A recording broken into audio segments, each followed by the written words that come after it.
दोस्तों, मार्केट में बहुत से अपडेट होते हैं, बहुत से इन्फॉर्मेशन है, अर्निंग का सीज़न चल रहा है और ग्लोबल सेंटिमेंट्स की बात करते हैं तो बहुत सी न्यूज़ हैं जो हमें देखने को मिल जाती हैं। सब कुछ पॉइंट टू पॉइंट हम इस वीडियो में डिस्कस करने वाले हैं। लेकिन निफ्टी इंडेक्स को अगर देखते हैं तो आज के दिन में काफ़ी ज़्यादा हमें करेक्शन देखने को मिला है। 2 दिनों में बात करते हैं या पिछले कुछ टाइम में मार्केट में काफ़ी अच्छी रिकवरी देखने को मिली थी। लेकिन जो लोग इस रिकवरी को देख कर के खुश हो रहे थे, उनको कहीं न कहीं आज निराशा का सामना करना पड़ा। क्योंकि हर एक जगह पे, हर एक कंपनी में आज के दिन में आपको गिरावट देखने को मिली। 1.59% की गिरावट है ये। और ये जो गिरावट के पीछे का रीज़न है, आप हर जगह सर्च कर रहे होंगे कि रीज़न क्या है? तो देखिए ग्लोबल सेंटिमेंट बिल्कुल भी मार्केट के फ़ेवर में नहीं है। साथ ही साथ ट्रम्प गवर्नमेंट हमें देखने को मिल रही है, उनकी क्या पॉलिसी है, इसको लेकर के मार्केट में बहुत ज़्यादा डर का माहौल है। साथ ही साथ फॉरेन इंस्टीट्यूशन की जो लगातार सेलिंग देखने को मिल रही है, उसकी वजह से मार्केट में और भी ज़्यादा प्रेशर देखने को मिल रहा है। बल्कि अगर क्रूड ऑयल की बात करेंगे ना, बल्कि वो उसने तो कहीं न कहीं सपोर्ट किया है, लेकिन फिर भी अगर मार्केट में नेगेटिव सेंटिमेंट्स होते हैं ना, तो छोटी से छोटी जो नेगेटिव न्यूज़ होती है, वो मार्केट में ज़्यादा असर डालती है। ख़ैर, अगर आप इस समय पे ये सोच के परेशान हो कि पोर्टफ़ोलियो डाउन है, लाल निशान पे आता हुआ दिख रहा है, क्या करना चाहिए, क्या नहीं करना चाहिए? तो ये सब कन्फ्यूज़न आपको लॉन्ग टर्म के प्रॉस्पेक्ट से बिल्कुल भी नहीं लेनी चाहिए। अगर आप 1-1 महीने में देखोगे तो करेक्शन है, लेकिन अगर आप जनवरी से अभी तक देखोगे तो ये देखिए, टॉप से लेकर के कितना करेक्शन देखने मिल रहा है, 4 साढ़े 4% की गिरावट है। 5 साल का चार्ट देखोगे तो ये देखिए, मार्केट में रिकवरी होती हुई दिख रही है ना। और ऐसा आप देखोगे कोविड के टाइम पे करेक्शन हुआ, बाद में देखोगे यहाँ पे काफ़ी टाइम तक क्या हुआ, 19,000 20,000 के लेवल पे मार्केट हमें देखने को मिल रहा था, बढ़ ही नहीं रहा था। लेकिन बाद में रिकवरी हुई तो शानदार रिकवरी देखने को मिली है। और आज के दिन देखोगे तो जो लो बनाया है निफ्टी ने 22,900 का ये लो देखने को मिला है। इसने लोगों को तो और ज़्यादा डरा दिया है। खैर, अगर हम बात करते हैं ग्लोबल मार्केट की, तो इंडियन मार्केट में तो करेक्शन है। ग्लोबल मार्केट की बात करोगे तो वहाँ पे भी आपको बहुत ज़्यादा बूस्ट देखने को नहीं मिला। अगर आप जर्मनी की मार्केट देखते हो, आप अगर यूके की मार्केट देखते हो तो और बहुत सी जहाँ पे देखो देखने मिल जाएँगी आपको। तो इन सब चीज़ों को भी आपको माइंड में रखना चाहिए। मैंने बताया ग्लोबल से मतलब सपोर्ट जो है वो कुछ ख़ास मिलता हुआ दिख नहीं रहा है। फॉरेन इंस्टीट्यूशन की जो हम सेलिंग की बात कर रहे थे, 5,900 करोड़ की आज के दिन में इन्होंने यहाँ पे सेलिंग कर डाली है। और उसके अगेंस्ट में देखोगे तो डोमेस्टिक इंस्टीट्यूशन की बाइंग कितनी देखने मिल रही है, 3500 करोड़ की। तो सेलिंग बहुत ज़्यादा होती हुई दिख रही है, बाइंग बहुत ज़्यादा हो नहीं रही है। और लगातार देखोगे पिछले कुछ टाइम से लगातार इन्होंने बड़े लेवल पे यहाँ पर माल भेजा है। तो इसका असर मार्केट में बहुत ज़्यादा हमें देखने को मिल रहा है। उसके साथ में कुछ कंपनियां हैं जिनके रिजल्ट हमें देखने को मिले हैं, जैसे टाटा टेक्नोलॉजीज की बात करते हैं। इसको लेकर के मार्केट के एक्सपेक्टेशन बहुत ज़्यादा है। मैं आपको सच्ची बताऊं, मार्केट की क्या, बहुत लोगों ने जो इसमें इन्वेस्टमेंट करके रखा हुआ है, खासकर उन लोगों ने जो इसको एकदम यहाँ पे ले लिया, लिस्ट होने के बाद 1200 के प्राइस में लिया। वो सोचो 1200 में लेने के बाद अभी करंट सिचुएशन क्या है, लगभग 34-35% तक की गिरावट है। आप लोगों ने अगर इसमें इन्वेस्टमेंट करके रखा है इस लेवल पे, मुझे कमेंट बॉक्स में बताइएगा। और ये कोई गलत बात नहीं है। अगर आप नए इन्वेस्टर हो, मार्केट में अभी आए हो, तो फोमो जो क्रिएट होता है ना न्यूज़ बेसिस पे, वो बहुत ज़्यादा लोगों के पैसे को डुबो देता है। क्योंकि न्यूज़ बेसिस पे बहुत लोग बता रहे थे बहुत अच्छी कंपनी है और आईपीओ में माला-माल हो जाएँगे, तो माला-माल तो हुए, लेकिन उसके बाद जो समझदारी बात होती है, वो लोग कहीं न कहीं भूल जाते हैं मार्केट में तेज़ी देख कर के। अब आप देखोगे इसके जो रिज़ल्ट हैं, ईपीएस की बात करोगे कितना 3.98 का एक्सपेक्टेशन रखा गया था, रिपोर्ट कितना किया 4.15। रेवेन्यू की बात करोगे 1.31 थाउज़ेंड करोड़ का रेवेन्यू का एक्सपेक्टेशन था, यहाँ रिपोर्ट कितना किया 1.32 थाउज़ेंड करोड़ का। मतलब कंपनी का जो रेवेन्यू है वो अच्छा देखने को मिला है यहाँ पर। ईपीएस भी यहाँ पे जो देखने को मिल रहा है वो कहीं न कहीं मार्केट के एक्सपेक्टेशन के अकॉर्डिंग देखने को मिल रहा है। लेकिन क्या है, मार्केट की एक्सपेक्टेशन ज़्यादा होती है तो कहीं न कहीं स्टॉक में सेलिंग देखने को मिल जाती है। ऊपर से माहौल भी अच्छा देखने को नहीं मिल रहा है। जो अच्छी कंपनियाँ इनके रिजल्ट अच्छे आ रहे हैं उसमें भी कहीं न कहीं गिरावट देखने को मिल रही है। ओवरऑल न्यूज़ बेसिस देखोगे यहाँ पर तो quarter 3 net profit fall marginally, revenue यहाँ पे बढ़ता हुआ दिखा है। और थोड़ा देखेंगे यहाँ पर 1 ईयर का जो ईयर ऑन ईयर बात करेंगे, लगभग 169 करोड़ का देखने को मिल रहा है। प्रॉफिट में यहाँ पे डिप देखने मिल रहा है, रेवेन्यू में ग्रोथ देखने को मिला। थोड़ा सा और नीचे आएँगे हम लोग तो हमें क्लैरिटी आ जाएगी यहाँ पर। देखिए यहाँ पे क्या है कि कंपनी का जो प्रॉफिट है 168 करोड़ का देखने को मिल रहा है। और अगर इसी क्वार्टर लास्ट ईयर की बात करते हैं, वहाँ पे 170 करोड़ का देखने को मिल रहा था।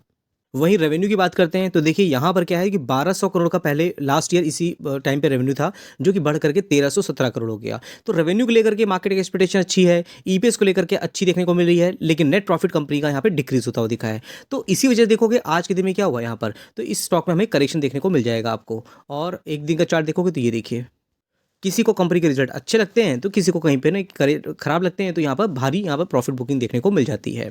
तो टाटा टेक्नोलॉजी है दोस्तों, बिजनेस वाइज अच्छी है, ग्रुप वाइज अच्छी है, डिपेंड करता है आपकी कन्विक्शन कैसी है, कंपनी का बिजनेस आपको कैसा लगता है। फिर दोस्तों बात करते हैं साइन डीएलएम की। ये भी कंपनी अगर इलेक्ट्रॉनिक्स मैन्युफैक्चरिंग की बात करते हैं तो अच्छी है, जब से आई हुई है तब से बहुत आनंद फान रिटर्न बना के नहीं दिया है, लेकिन फिर भी जिन लोगों ने इसमें होल्ड किया है वो रिटर्न बना रहे हैं। जिन लोगों ने एकदम टॉप में ले लिया उनके लिए कहीं न कहीं कंपनी खराब हो सकती है। 4,000 करोड़ की मार्केट कैपिटलाइजेशन है। अब इस कंपनी का भी अगर रिजल्ट देखोगे यहाँ पर तो एक्सपेक्टेशन क्या थी ईपीएस को 1.90 की थी, रिपोर्ट किया 1.38 का। रेवेन्यू देखोगे तो 447 करोड़ का यहाँ पे एक्सपेक्टेशन रखा गया था, 444 करोड़ कंपनी ने यहाँ पर रिपोर्ट किया है। तो ठीक-ठाक रिजल्ट है, इतनी खराब भी रिजल्ट नहीं है कि कहीं न कहीं यहाँ पर गिरावट हमें देखने को मिल जाए, फिर भी प्रॉफिट बुकिंग है तो यहाँ पे देखने को मिल ही जाती है मार्केट में। और उसके साथ में दोस्तों बात करते हैं पेटीएम की, तो 848 के प्राइस में है। हालाँकि अगर आप देखोगे जब से कंपनी लिस्ट हुई है उसके बाद से स्ट्रगल ही कर रही है, कुछ खास यहाँ पर परफॉर्मेंस दिखा नहीं पाई है। इसको लेकर के बहुत अलग-अलग ब्रोकरेज हाउस हैं, जो कहीं न कहीं यहाँ पर इसको लेकर के अपनी रिपोर्ट देते रहते हैं और उनकी रिपोर्ट में जाकर के अगर आप बाय करोगे, इन्फ्लुएंस होकर के कहीं न कहीं आप फँस जाओगे। आप देखोगे यहाँ पर 8% गिरावट है, even after analyst remain optimistic on profitability path. तो कहीं न कहीं जो एनालिस्ट हैं, वो इसी को लेकर के ऑप्टिमिस्टिक हैं, प्रॉफिटेबिलिटी को लेकर के। लेकिन फिर भी क्या है, उनके सोचने का तरीका अलग होता है। उनके पास पैसे ज़्यादा होते हैं, इन्वेस्टमेंट की बात करते हैं तो अलग-अलग ब्रोकरेज हाउस जो होते हैं। लेकिन क्या होता है, अगर इन्वेस्टर के पास ज़्यादा पैसा होता है और वो इन्वेस्टमेंट कर देता है, तो कहीं न कहीं उसको ये भी डर होता है कि पैसा डूब ना जाए। तो ये सब चीज़ें समझना चाहिए और इन सब कंपनियों में पेशेंस बहुत चाहिए होता है। कोई गवर्नमेंट की न्यूज़ आ गई तो भयंकर गिरावट हो जाती है और प्रॉफिटेबिलिटी का जो जो अब देखोगे एक्सपेक्टेशन है वो बहुत रखी जाती है और कंपनी उतना प्रॉफिट यहाँ पर रिपोर्ट नहीं कर पाती है। तो ये सब चीज़ जानना इंपॉर्टेंट है। फिर दोस्तों अगर हम बात करते हैं नेक्स्ट कंपनी की तो वो है स्विगी।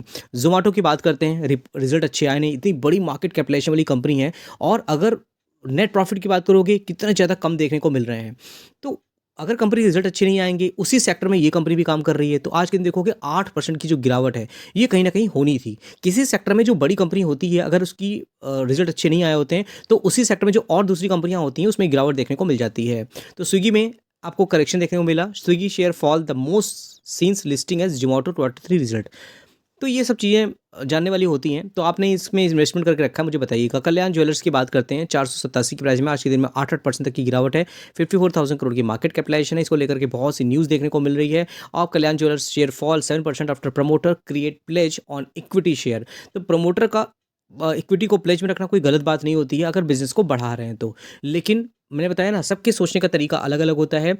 अगर कंपनी का रेवेन्यू लगातार नहीं बढ़ रहा है, कंपनी के रिज़र्व नहीं बढ़ रहे हैं और पैरामीटर भी अलग-अलग होते हैं। अब ऐसा नहीं है कि प्रमोटर ने अपनी इक्विटी को प्लेज में रख दिया, रेवेन्यू नहीं बढ़ रहा है और कंपनी का रिज़र्व नहीं बढ़ रहे हैं, बोरोइंग लगातार बढ़ती जा रही है, रेवेन्यू गिरता जा रहा है, नेट प्रॉफिट कुछ हो ही नहीं रहा है और ये सब चीज़ें कहीं न कहीं इन्वेस्टर के जो सेंटिमेंट्स होते हैं उसको हर्ट करते हैं। तो डिसीजन आपको लेना होता है कंपनी के बिज़नेस को लेकर के। अगर आपने कंपनी के बारे में पढ़ा है, 5 साल का चार्ट देखोगे तो ज़बरदस्त तरीके से इस कंपनी ने रिटर्न बना के दिए हुए हैं। तो आपके क्या व्यूज़ है इस कंपनी लेकर के मेरे साथ ज़रूर शेयर करिएगा। फिर दोस्तों बात करते हैं डिक्सॉन टेक्नोलॉजी की। आप देखोगे मतलब अगर हम ईएमएस सेक्टर की बात करते हैं तो कहीं न कहीं इस कंपनी ने लीडरशिप पोजीशन बना के रखी हुई है। खासकर अगर मोबाइल मैन्युफैक्चरिंग की बात करते हैं तो 15,000 के प्राइस में आज के दिन में देखो 13% की गिरावट है। 6 महीने का चार्ट देखोगे तो इसने रिटर्न तो अच्छे बना के दिए हैं, लेकिन टॉप से जो एक करेक्शन है यूजुअली आपको इस कंपनी में देखने को मिल ही जाता है। 19% की जो गिरावट है उससे पहले भी अगर आप देखोगे, यहाँ पर 1 साल का मैं चार्ट ओपन करता हूँ तो देखोगे यहाँ पे भी करेक्शन था, उसके बाद देखोगे यहाँ करेक्शन था और इसी तरह से ही कंपनी हमें आगे बढ़ती दी जाती है। 5 साल का चार्ट मैं दिखाऊँ आपको तो ये देखिए, इससे पहले कितना करेक्शन था, लगभग 51% तक का।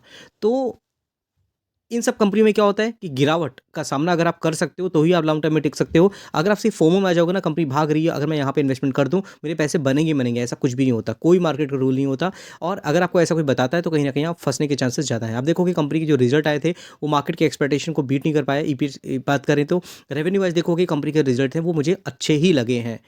और उसके साथ में अगर आप देखोगे कुछ न्यूज़ बेसिस पे जाओगे तो Dixon technology share fall 14% to make their biggest single day fall in 2 year. और इसको लेकर के बहुत से एनालिस्ट हैं, उनका क्या कहना है, तो आउट ऑफ 31 एनालिस्ट डिक्सॉन को लेकर के क्या सोचते हैं, तो 16 आप देखोगे तो उन कहते हैं कि बाइंग की रिकमेंडेशन उन्होंने दिया हुआ है। 6 अगर आप कहोगे तो उन्होंने कहा है कि होल्ड करना चाहिए स्टॉक को। वहीं 9 लोग ऐसे हैं जिन्होंने कहा है कि इस कंपनी को सेल करके बाहर निकल जाना चाहिए। आपके क्या व्यूज़ हैं मेरे साथ जो शेयर करिएगा। हालांकि जो मैं वीडियो में स्टॉक को कवर करता हूँ उसमें मेरा कोई बाइंग सेलिंग का रिकमेंडेशन नहीं होता है। ये वीडियो पूरी तरह से नॉलेज पर्पज़ के लिए, इन्फॉर्मेशन के लिए है, तो आई होप इस चीज़ को आप समझोगे। और उसके साथ में नेक्स्ट कंपनी के बारे में बात करते हैं, अपोलो हॉस्पिटल की। ये एक दिन में देखोगे 2% की तेज़ी देखने को मिली है। 5 दिन साल का चार्ट देखोगे 300% तक के रिटर्न है। ये हॉस्पिटल का सेक्टर जो है वो बहुत शानदार है। कई टाइम पे मैं इसको कवर भी करता रहता हूँ। छोटी-छोटी कंपनियाँ जो हैं, आपने एप्लीकेशन के साथ जुड़े नहीं हो तो एप्लीकेशन ज़रूर ज्वाइन कर लीजिएगा। उसका लिंक आपको मेरे व्हाट्सएप चैनल पे मिल जाएगा। वहाँ पे बहुत इंपॉर्टेंट कंपनियाँ होती हैं सेक्टर वाइज़, मैं कवर करता रहता हूँ। तो वहाँ पे फ्री वीडियोज़ में आप जाके देख सकते हो उसको। और हमारा जो व्हाट्सएप चैनल है ड्यूरिंग द मार्केट बहुत से अपडेट होते हैं जो मैं अपने व्हाट्सएप चैनल पे डाल देता हूँ। देखिए काफ़ी लोग हैं जो हमारे व्हाट्सएप चैनल के साथ जुड़े हुए हैं। मार्केट व्यूज़ विद विवेक 1356 लोग हैं। और मार्केट के दौरान किस कंपनी को कौन सा ऑर्डर मिल रहा है, किस कंपनी के रिजल्ट्स आ रहे हैं, कंपनी में करेक्शन है तो क्यों करेक्शन है, ये सब चीज़ें आपको यहाँ पर क्विक बेसिस पे मिल जाती हैं। तो आप क्विक डिसीजन भी ले सकते हो। तो आप हमारे व्हाट्सएप चैनल से जुड़िए। इसका लिंक आपको डिस्क्रिप्शन मिल जाएगा और साथ ही साथ कमेंट बॉक्स में भी मिल जाएगा। अब इसको लेकर के कोटक ने क्या कहा है कि इस कंपनी में आने वाले टाइम पे अच्छी तेज़ी देखने को मिल सकती है और अपनी जो रेटिंग है उसको उन्होंने अपग्रेड कर दी है। अब इसमें उन्होंने क्या बोला है इसको लेकर के, तो उन्होंने क्या किया है, अपग्रेड करके स्टॉक को बाय का रिकमेंडेशन दिया है और रिकमेंडेड क्या है कि इसको ऐड करना चाहिए। इसका जो स्टॉक का जो प्राइस उन्होंने बढ़ा के बताया हुआ है कि 8,270 तक जा सकता है। 8,100 के उन्होंने पहले प्राइस बोला था। अभी के टाइम देखो क्या है, 6,900 के प्राइस में देखने को मिल रहा है। फिर दोस्तों बात करते हैं नेक्स्ट कंपनी की, वो है जाना बैंक फाइनेंस बैंक, जाना स्मॉल फाइनेंस बैंक। 364 प्राइस में आज के दिन में इसमें भी गिरावट है। सारी कंपनियां गिरावट है, 6-9% गिरावट है। 5 साल देखोगे कंपनी नई है लेकिन इसको अपने आप को कंसिस्टेंट परफॉर्मेंस दिखानी पड़ेगी तभी मार्केट में टिक पाएगी, नहीं तो कंपटीशन तो बहुत ज़्यादा है। 3800 करोड़ की मार्केट कैपिटलाइजेशन है इस कंपनी की। अब इसके अगर आप जाते हो रिजल्ट में, तो जाना small finance bank Q3 net profit गिरा है। उसके अलावा NII जिसको नेट इंटरेस्ट इनकम बोलते हैं वो बढ़ा है 8% तक। और अगर असेट क्वालिटी बात करते हैं वो इंप्रूव होती हुई दिखी है। तो इतना ज़्यादा इंपॉर्टेंट है कंपनी के बारे में। बाकी लॉन्ग टर्म के प्रॉस्पेक्ट से आपको कंपनी के बारे में डिटेल में करना चाहिए कि NPA कैसे हैं, कंपनी का जो आप देखो प्रोविजन है वो किस तरह से बढ़ता हुआ दिख रहा है। दी डेवलपमेंट इंजीनियरिंग की बात करो, आज के दिन में 4% की तेजी है और इसको बहुत छोटे लेवल रिसर्च करते आ रहे हैं। देखो टाइम पे करेक्शन भी देखा, ये देखिए 235 तक गया था कंपनी और उसके बाद देखोगे जबरदस्त रिकवरी होती हुई दिख रही है। नई कंपनी है, 2100 करोड़ की मार्केट कैपिटलाइजेशन है और इस कंपनी लेकर के क्या कुछ देखने को मिल रहा है, तो देखोगे डी development engineer rally 7% on partially commissioning of 250 crore Gujarat manufacturing unit. तो कंपनी बिजनेस को बढ़ा रही है। आने वाले टाइम पे जो इनकी जो मैनेजमेंट है उनकी भी जो कमेंट्री है वो बहुत इंपॉर्टेंट है देखने वाली, क्योंकि उनको भी लगता है कि कंपनी आने वाले टाइम पे अच्छे तरीके से परफॉर्मेंस दिखा सकती है। और अगर थोड़ा न्यूज़ में जाओगे देखोगे डी development engineer expert revenue to triple to rupees 2400 crore तक का इसका रेवेन्यू जा सकता है।